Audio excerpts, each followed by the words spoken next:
Lunedì 2 agosto, Sant'Eusebio, è il 215° giorno dall'inizio dell'anno, ne mancano 151 al termine. Il sole sorge alle 5:56, tramonta alle 20:37, la luna si leva alle 3:17, tramonta alle 19:55.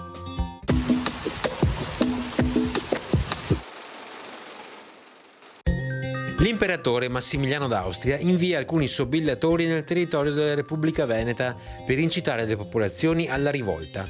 Il Consiglio dei 10, cui viene denunciata la cosa, dichiara che non vale la pena di occuparsene. Si può essere certi, dice, che né lusinghe né minacce riusciranno mai a intaccare la fedeltà dei sudditi di San Marco.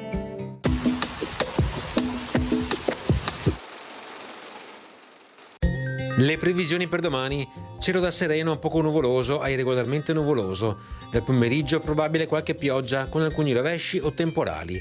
Per le temperature minime prevale una leggera diminuzione, massime stazionarie o in lieve aumento sulla pianura nord-orientale e in diminuzione al più contenuta altrove.